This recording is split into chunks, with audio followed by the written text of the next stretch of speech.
and Best Actor in Comedy.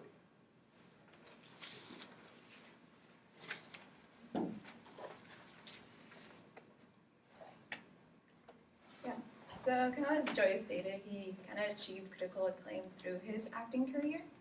So I'm just going to run over his television and film career and then just go to past, current, and present projects, just so you guys have an overview of what he has done. So his first show that he was in was Community. How many of you guys have seen that show? It's like 4, yeah. It wasn't as a popular show as The Office or 30 Rock. But it was a comedic show that like centered around a community college and a bunch of like weirdos and oddballs. And the show very much reflected who Donald Glover was at the time. In an interview in The Breakfast Club 2 years ago, he stated that Community reflected a point in his life where he just wanted to be liked. And his character very much reflects that in the show.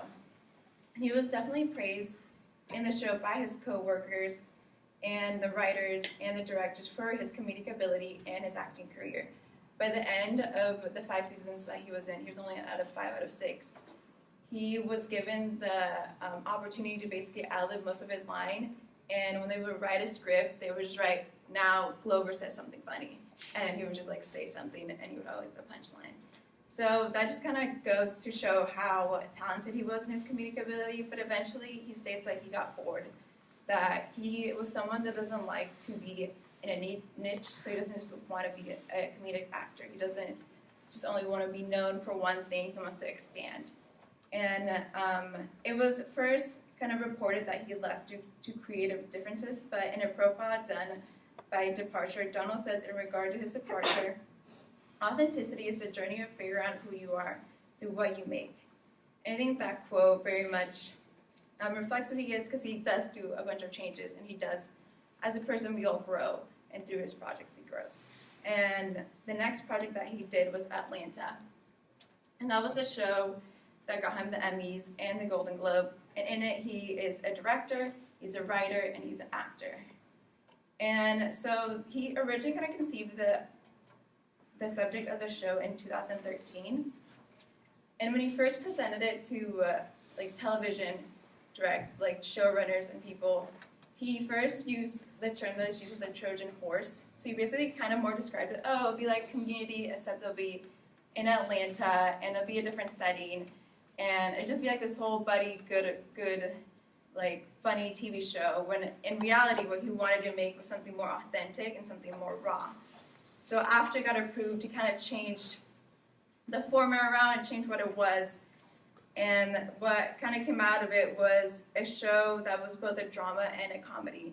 And how many of you guys have seen Atlanta? Again, so just even though it's critically acclaimed, it doesn't seem to have as much viewership. That's probably because it's an FX, which is a cable network, instead of one of the big 4. So the show centers around a Princeton dropout who seeks to manage a rap career of his cousin, whose name is Paperboy, who has spawned a hit single.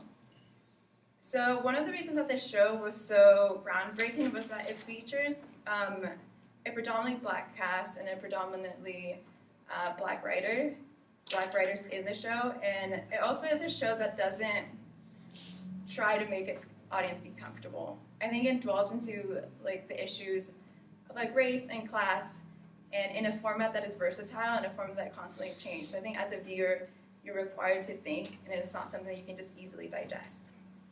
And Donald Glover actually expected the show to fail, because he didn't think that people would watch. He didn't think that people would care. But he didn't, and that was very much surprising, because in a study done in 2010 in Media and Society, broadcasters have largely claimed that minority leads are not profitable because they do not draw viewers in, which is completely untrue, as we can see with Atlanta. And that was one of the cool things that he did, was open up this space for like black writers and black directors and black actors, where they can share their stories without having to restrain themselves. And a future, I didn't put a picture of it, but because it was canceled, but he, after the success of Atlanta, he was given the opportunity to do a Deadpool TV show, And basically, it was going to be a comedy, and it was going to be an animated series on FX as well. And it was to be written with his brother, and he would also be the writer, the voice, and director, but eventually it was actually canceled for creative differences. And it's kind of like rumored that he was just a little too raunchy, even though the Deadpool movie is pretty raunchy. So yeah.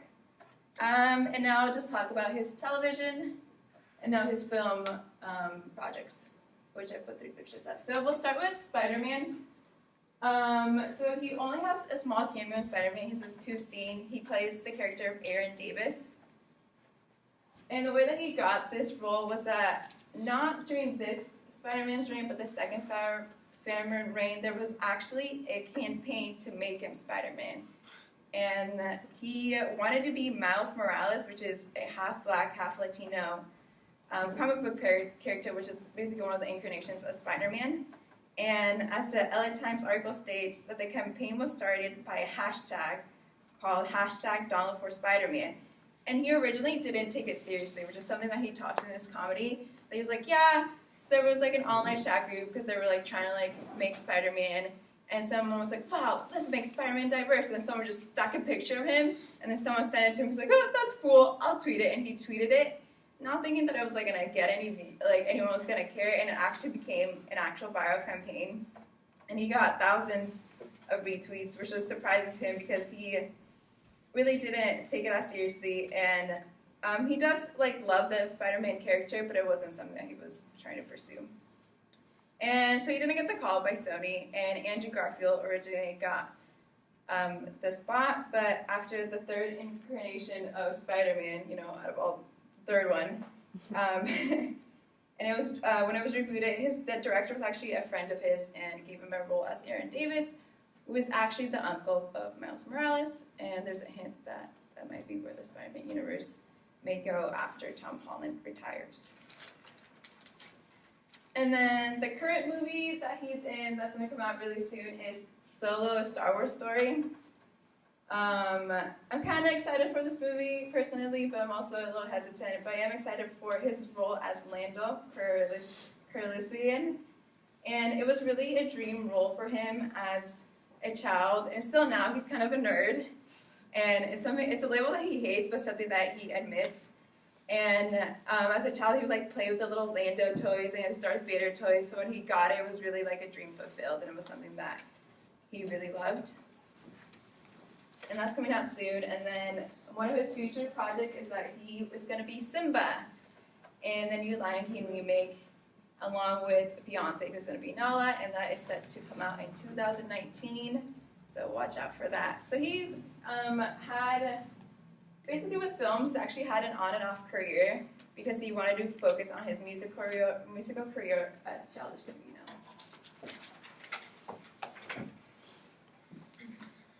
So like Amy said, his career as an actor has been a little on and off, and that's mostly because he has dominated the music industry.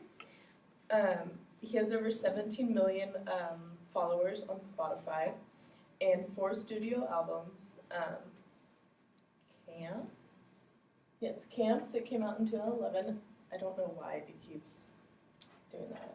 But so that because the internet in 2014, and then Awaken My Love in 2017 or 16. And then his last upcoming album is going to be CG4, which features the single This Is America.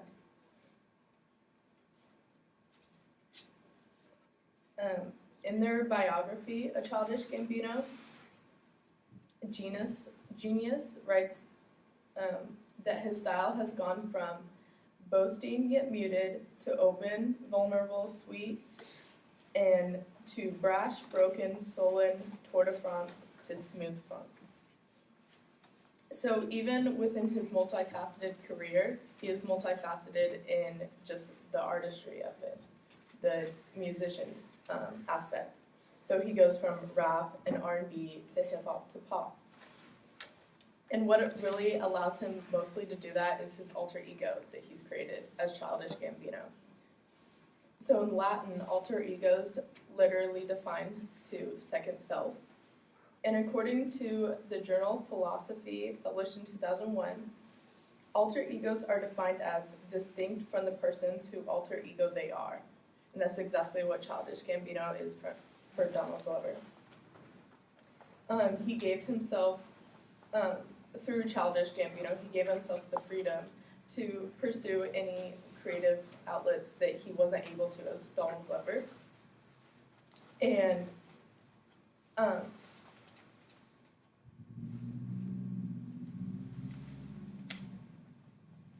George Palagiero writes that alter egos are exactly what he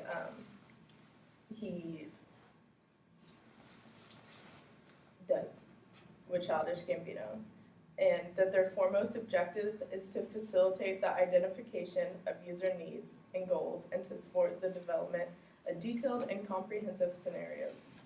So again, in other words, exactly what Childish Gambino does.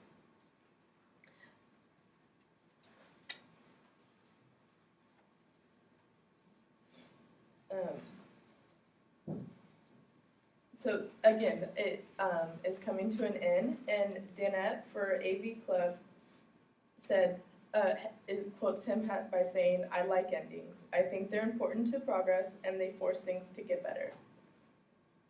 So before the end of Childish Gambino, we get one more, like This Is America was a single for. And it focuses mostly on, if any of you haven't seen the video for it, it took the world by storm, and it focuses mostly on gun violence, the media in general, and police brutality, and specifically how all of those connect to Blackness. So with gun violence, in the video, there is 2 times that he shoots a gun and kills people. And the gun, after each time he shoots it, is handled carefully and taken away, like wrapped in a cloth, but the bodies are just disrespected and dragged away. And so he comments on how America generally values guns more over people's lives. He also talks about entertainment. Well, he doesn't talk about it, but he alludes to entertainment and how it acts as both a distraction and a coping mechanism, specifically for people of color. So the distraction aspect of it is just that the entertainment industry utilizes these like viral dances and viral videos as more of a cover-up and that people focus on them more than the bigger issues at hand. And then the police brutality is pretty much just in your face when he shoots an unarmed black man in the back of the head. In the old cars at the very end of the video symbolize America and how it's stagnant and not really moving forward at this point in time. So, I'm gonna play this again, guys.